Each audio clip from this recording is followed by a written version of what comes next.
ஹரிநாராயண துரித நிவாரண பரமானந்த சதாசிவ சங்கர யோகிராம் சுரத்குமார் யோகிராம் சுரத்குமார் யோகிராம் சுரத்குமார் ஜெயகுரு ராயா கனகம்பட்டி பழனிசாமி சித்திரை போற்றி கனகம்பட்டி பழனிசாமி சித்திரை போற்றி கனகம்பட்டி பழனிசாமி சித்திரை போற்றி விஷ்ணு துர்க்கையே போற்றி விஷ்ணு துர்க்கையே போற்றி விஷ்ணு துர்க்கையே போற்றி.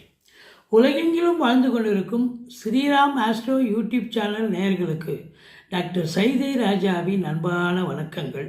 நாம் இப்பொழுது இந்த எபிசோடில் வார ராசி பலன்கள் மார்ச் 30 முதல் ஏப்ரல் 5 தேதி வரைக்கும், அதாவது பங்குனி 16ஆம் தேதி முதல் பங்குனி 22 வரைக்கும் உள்ளடக்கிய நாட்களுக்கு கிரகங்கள் ஒவ்வொரு ராசிக்கும் எப்பேற்பட்ட பலனை வழங்கப் போகிறது என்பதை பார்க்க போகிறோம். அதற்கு முன் எங்களுடைய சேனலை பார்த்து கொண்டிருக்கும் அன்பர்கள் இதுவரைக்கும் சப்ஸ்கிரைப் செய்யாதவர்கள் சப்ஸ்கிரைப் செய்து கொள்ளும்படி கேட்டுக்கொள்கிறோம். ரைட் சைடில் சப்ஸ்கிரைப் இருக்கும், பெல் பட்டன் இருக்கும், ரெண்டுத்தையும் ப்ரெஸ் பண்ணிங்கன்னா அடுத்த நொடியே எங்களுடைய வீடியோ உங்களை நோக்கி வர துவங்கிவிடும். வாங்க ராசிக்குள் செல்லலாம். இந்த வாரம் முழுவதும் வளர்பிறை நாட்களே. கன்னிராசி கன்னிராசி அன்பர்களுக்கு வணக்கம். கன்னிராசி காலபுருஷனுக்கு 6வது ராசி. உத்திரம் 2, 3, 4 பாதங்கள், அஸ்தம் சித்திரை 1, 2 பாதங்கள் உள்ளடக்கியது. புத பகவான் ஆட்சி பெறும் வீடு, உச்சம் பெறும் வீடு இது. ஆனாலும் புத பகவான் இப்பொழுது கும்பத்தில் இருக்கிறார். 6ஆம் இடம் மறைவு ஸ்தானம் என்று சொல்வார்கள். புதன் மறைந்தாலும் நிறைந்த தனம் அப்படின்னு சொல்லக்கூடிய நிலை இருந்த போதிலும் ஏனைய கிரகங்கள் மற்ற கிரகங்கள் உங்களுக்கு மிக மிக சாதகமாக இருப்பதால் இந்த வாரம் கன்னிராசியில் பிறந்த அன்பர்களுக்கு அற்புதமான ஒரு வாரமாக விளங்கப் போகிறது. ஃபஸ்ட்டு உங்களுக்கு 7க்குடைய குரு, 4க்கும் 7க்கும் ஆதிபத்தியம் பெற்ற குரு பகவான் ராசியை பார்க்குறாரு. இது பெரிய விசேஷங்க. இந்த குருவும் சுக்கிரனும் பரிவர்த்தனை யோகம் 2க்கும் 9க்கும் ஆதிபத்தியம் பெற்ற சுக்கிர பகவான் 7ஆம் இடத்துல உச்ச நிலையில் இருக்கார். பரிவர்த்தனை யோகத்தில் 9ல் ஆட்சிக்கு வருகிறார். அப்போது தேவகுரு அசுரகுரு 2 பேருமே நல்ல அற்புதமான நிலையில் இருக்கிறார்கள். மற்றபடி உங்களுக்கு குறை என்னங்க இருக்குது? கௌரவம், புகழ், அந்தஸ்து, செல்வம், செல்வாக்கு, தன்னம்பிக்கை நிச்சயமாக ஏற்படும். ராசியை குரு பார்க்குறார். தெளிவான சிந்தனை, செயல்கள், எண்ணங்கள் ஏற்பட்டு நீங்கள் செய்யக்கூடிய வேலையாகட்டும் உத்தியோகமாகட்டும் அதில் ஒரு முனைப்போடு ஈடுபாட்டோடு இருந்து சக்ஸஸ் பெறக்கூடிய ஒரு அமைப்பு. ஏற்கனவே கன்னிராசி அன்பர்கள் ரொம்பவும் திறமைசாலிகள், பொறுமைசாலிகள், அதே நேரத்தில் காரியவாதிகள். அப்படி இருக்கும் பட்சத்தில் கிரகங்கள் சாதகமாக இருக்கின்றன என்று சொன்னால் இவர்கள் ஜெயிப்பதற்கு என்ன தடை இருக்கிறது? அப்போது கௌரவ புகழ் அந்தஸ்து கண்டிப்பாக கிடைக்கும். இருந்தாலும் இது நாள் வரைக்கும் இருந்து வந்த சனி பகவான் 6ல் இருந்தார் உபஜயஸ்தானத்தில். இப்போது 7ஆம் இடத்துக்கு போயிட்டார். 7ஆம் இடத்துக்கு சனி பகவான் சென்றால் தீய பலன்தான் தருவார். 7ஆம் இடம் என்பது கணவனுக்கு மனைவி ஸ்தானம், மனைவிக்கு கணவன் ஸ்தானம், நண்பர்கள் ஸ்தானம், உறவினர்கள் சொல்லக்கூடிய இடம். இப்போ 7ஆம் இடத்துல சனி இருக்குதுன்னு சொன்னால் எல்லார்கிட்டையும் பிரச்சனை தான். கணவன் மனைவி கிட்ட பிரச்சனை, நண்பர்கள்கிட்ட பிரச்சனை, உறவினர்கள்கிட்ட பிரச்சனை. டோட்டல் சமூகமே உங்களை ஒரு தின்ஸாக பார்க்கக்கூடிய, ஒரு வெறுப்பாக பார்க்கக்கூடிய நிலை இருக்குது. இதனால் வரைக்கும் எங்களை ரொம்ப ஆதரவாக பார்த்தாங்க, ஆதரவாக நினச்சாங்க. இப்போ பார்த்தா எங்களை பார்த்தவொடனே மூஞ்சை திருப்பிக்கிறாங்களே அப்படின்னு சொல்கிற அளவுக்கு தாங்க சென்றமிடமெல்லாம் சிறப்புன்ற மாதிரி இருந்துச்சு. இப்போ சென்றமிடமெல்லாம் வெறுப்புன்ற மாதிரி ஆகிடுச்சு. சமூகமே உங்களை வெறுக்க துவங்கிவிடும். எச்சரிக்கையாக இருந்து கொள்ளுங்கள். இருந்த போதிலும் மற்ற கிரகங்கள் சாதகமாக இருக்கின்றன. ராசிநாதன் 1க்கும் 10க்கும் ஆதிபத்தியம் பெற்றவன் 6ஆம் இடத்தில் இருக்கிறார், உபஜயஸ்தானத்தில் இருக்கார், வெற்றி ஸ்தானத்தில் இருக்கார். ஸோ இந்த வாரம் நீங்கள் நினைச்சதெல்லாம் சாதிப்பீங்க, நினைக்காததையும் சாதிக்கக்கூடிய ஒரு நிலை. 3ஆம் இடத்தை குரு பார்க்கிறார். 3ஆம் இடத்தை முயற்சி ஸ்தானத்தை குரு பார்க்குறார். நீங்கள் எடுக்கிற முயற்சிகள் அனைத்தும் வெற்றி பெறக்கூடிய தருணம். அது மட்டுமா, இளைய சகோதரிகள் இருந்தால் அவங்க உங்களுக்கு ஆதரவாக இருப்பார்கள். குறுகிய தூர பயணத்தால் நன்மைகள் நடக்கும்.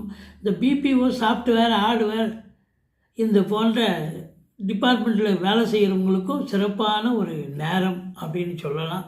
மற்றபடி 5ஆம் வீட்டை குரு பார்க்கிறார். சந்தோஷத்துக்கு அளவே கிடையாது. சந்தோஷமாக இருப்பீங்க. சீட்டாட்டம், race, lottery, speculation, online business பண்ணக்கூடியவர்களுக்கு பொற்காலம்னு சொல்லலாம். சம்பாதிக்கக்கூடிய நேரம் அப்படின்னு சொல்லலாம்.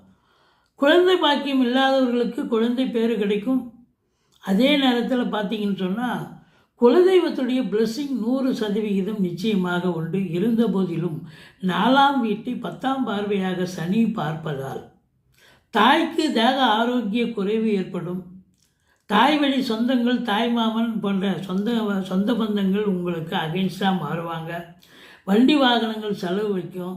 அதில் குறிப்பாக நீங்கள் வீட்டுக்கு வச்சுருக்கிற டொமஸ்டிக் வெஹிக்கிள்னால் பரவாயில்ல, நீங்கள் கமர்ஷியலாக வச்சுருப்பீங்க இல்லையா, வாடகை வர்றதுக்கு. அப்போ 2 வீலர் 4 வீலர் மற்றபடி இதெல்லாம் உங்களுக்கு ரொம்ப செலவு வைக்கும் பயங்கரமாக. இப்போ உதாரணம் ஒரு ஆட்டோ இருக்குது, ஆட்டோ 2 ஆட்டோ வச்சு ஓட்டுறீங்க, ஒரு சவாரி கிடைக்கிற மாதிரி கிடைக்கும், கட்சியில் பாதியில் நின்று போய் பழுதாகி மருத்துவ அதாவது அதுக்கு ரிப்பேர் செலவு வைக்கும். அப்போ மன உளைச்சல் ஏற்படும். தாய்க்கு மருத்துவ செலவு வைக்கும். ஏன் அது மட்டும் இல்லை, வீட்டுக்கு மெயின்டெனன்ஸ் செலவுன்னு ஒன்று ஒதுக்கி வச்சுருப்பீங்க. ஒரு மாதத்துக்கு உண்டான செலவு ஒரே வாரத்தில் காலி ஆகிடும். ஐயோ ப்ளம்பிங் ஒர்க்கு செய்யணுங்க அப்படின்னு காலி ஆகிடும். இல்லைன்னா எலக்ட்ரிக் ஒர்க் செய்யணும், தாழ்பால் போயிடுச்சு, டோர் போயிடுச்சு, எல்லாத்தையும் ரெடி பண்ணணும், எல்லாத்தையும் எடுத்து போட்டு செஞ்சிங்கன்னா செலவும் ரெட்டிப்பாகும். உங்களுக்கு பிபி சுகர் எகிரி நீங்கள் மருத்துவமனைக்கு செல்ல நேரிடும். சுகஸ்தானம் சரியில்லை. அப்போ சுகவாசிகளாக இருக்க முடியாது. இந்த கன்னி ராசியில் பிறந்தவர்கள் சுகவாசிகளாக இருக்க முடியாது. உடம்பு முடியாமல் போகிறதுக்கு வாய்ப்புகள் இருக்குது, செலவுகள் வைக்கிறதுக்கு வாய்ப்புகள் இருக்குது, வண்டி வாகனங்களால் பிரச்சனைகள், மன உளைச்சல் ஏற்பட வாய்ப்புகள் இருக்குது. இருந்த போதிலும் குலதெய்வ வழிபாடு உங்களை காப்பாற்றும். 7ஆம் இடத்துல பரிவர்த்தனை யோகத்தில் குரு வந்தாலும் கூட 7ல் சூரியன் சனி இணைவு இருக்குது, ராகு இருக்குது. இதெல்லாம் பார்க்கும் பொழுது வெளிநாடு போயிட்டீங்கன்னு சொன்னால் நீங்கள் எஸ்கேப் தப்பிச்சிட்டீங்க. உள்நாட்டில் இருக்கிறீங்கன்னு சொன்னால் கொஞ்சம் பிரச்சனைகள் ஜாஸ்தியாக தான் இருக்கும். வெளிநாடு இப்போ உயர்கல்விக்கு போகிறேன், உத்தியோகத்துக்கு போகிறேன், இல்லை சொந்த தொழிலுக்காக போகிறேன்னு எதுக்காக சென்றாலும் நீங்கள் அங்கே போய் சிறப்பாக செயலாற்ற முடியும், பணியாற்ற முடியும், சம்பாதிக்க முடியும். ஆனால் இங்கே 7ல் இங்கே இருக்கும் பட்சத்தில் சில பிரச்சனைகளை சந்திக்கக்கூடிய தருணமாகத்தான் இது அமைகிறது. நண்பர்களால் சில நண்பர்கள் நல்லது பண்ணுறேன்னு வருவாங்க, கட்சியில் அவங்களாலையும் உபதிரம் வந்துடும். எச்சரிக்கையாக இருங்க. கணவன் மனைவி இடையே கருத்து வேறுபாடு வரும். இருந்தாலும் குரு பரிவர்த்தனை யோகத்துக்கு வர்றதால ஒன்றும் குறை கிடையாது. 2 குடையவன் ஆட்சி உச்சம் பெறுவதால் குடும்பத்தில் அமைதி, நிம்மதி, சந்தோஷம், குதூகலம் ஏற்படும். இம்போர்ட்டட் எக்ஸ்போர்ட்டட் பிஸ்னஸ் பண்ணக்கூடியவர்கள், உள்நாட்டு வாணிபம், வெளிநாட்டு வாணிபம், ஏற்றுமதி இறக்குமதியாளர்கள், ஷேர் மார்க்கெட்டில் இன்வெஸ்ட் பண்ணுறவங்க, ஸ்பெக்குலேஷன் பண்ணுறவங்க, ஆன்லைன் பிஸ்னஸ் பண்ணுறவங்க, ஹோட்டல் பிஸ்னஸ் பண்ணுறவங்க, இவங்களுக்கெல்லாம் சிறப்பான காலம். சினிமா இண்டஸ்ட்ரி, கலைத்துறையில் பணியாற்றக்கூடியவர்கள், தொலைக்காட்சி துறையில் பணியாற்றக்கூடியவர்கள், பத்திரிகை துறை, மீடியா துறையில் பணியாற்றக்கூடியவர்களுக்கு வேலை வாய்ப்புகளுக்காக முயற்சி பண்ணுறீங்கன்னா உங்களுக்கு எந்த துறையில் முயற்சி பண்ணுறீங்களோ அந்த துறையிலேயே வேலை வாய்ப்புகள் கிடைக்கும். மற்றபடி சொந்தமாக கம்பெனி வச்சு நடத்துகிறவங்களுக்கு கொஞ்சம் தொழிலாளிக்கும் முதலாளித்துவத்துக்கும் கருத்து வேறுபாடு ஏற்பட்டு அதுக்கப்புறம் அது சுமூக தீர்வு ஏற்பட்டு நல்ல சிறப்பாக செல்லும். நல்ல சம்பாத்தியத்தை பெற போகிறீங்க. முதலாளிகள் நல்லா சம்பாதிப்பாங்க. அதே நேரத்தில் தொழிலாளிகளுக்கும் சந்தோஷமான சூழல். அரசாங்கத்தில் உயர் பதவியில் இருப்பவர்கள், காவல்துறை, தீயணைப்புத்துறை, மருத்துவத்துறை, இராணுவத்துறை, IAS, IPS, IFS, agriculture department, மற்றபடி ரியல் எஸ்டேட் பிரமுகர்கள், ஃப்ளாட் ப்ரமோட்டர்ஸ், பில்டர்ஸ், கட்டிட கலைஞர்கள், இடம் வாங்கி விற்கக்கூடிய அன்பர்கள், இவங்க எல்லாருக்குமே சிறப்பான நேரம். வேலை வாய்ப்புகள் கிடைக்கும். தொழில் அமைஞ்சு முகத்தில் ஒரு சந்தோஷத்தை பார்க்கக்கூடிய சூழல் இருந்தாலும் அரசாங்கத்தில் உயர் பதவியில் இருப்பவர்களுக்கு சலுகைகள் கிடைக்கும். ஆனால் கொஞ்சம் எச்சரிக்கையாக இருக்கணும். சனி சூரியன் இணைவு இருப்பதால் மற்றபடி குறை ஒன்றும் இல்லை. இந்த ராகு 7ஆம் இடத்துல இருக்கிறதால வெளிநாட்டு பயணம் உங்களுக்கு அனுகூலத்தை தரும். அந்நிய பொருளாதாரம் வீடு தேடி வரக்கூடிய ஒரு சூழல் இருக்கிறது. செவ்வாய் 10ல் அமர்ந்து 4ஆம் வீட்டை பார்ப்பதால் ரியல் எஸ்டேட் பிரமுகர்கள், செங்கல், மணல், ஜல்லி, ஹார்ட்வேர்ஸ் போன்ற பிரிவில் பணியாற்றக்கூடியவர்கள், இவங்க அத்தனை பேர்களுக்கும் பொற்காலம் என்று சொன்னால் மிகையாகாது. உங்களை பொறுத்தவரையும் இடம் வாங்கி வைக்கக்கூடியவர்கள், ரியல் எஸ்டேட் பிரமுகர்கள், இவங்களுக்கெல்லாம் ஒரு தொழில் அமையும், நல்ல சம்பாத்தியம் கிடைக்கும்.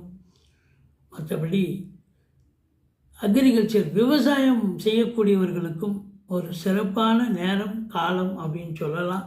மொத்தத்தில் பார்க்கும் பொழுது இந்த ராசியில் பிறந்த அன்பர்கள் 30, 31, 1 இந்த 3 தேதிகள் சந்திராஷ்டமம் வருவது, அதாவது மார்ச் 30, 31, ஏப்ரல் 1ஆம் தேதி சந்திராஷ்டம நாட்கள், இந்த 3 நாளும் வர்றதால சந்திராஷ்டம நாட்களில் சூதனமாக நடந்துக்குங்க, எச்சரிக்கையாக இருந்துங்க.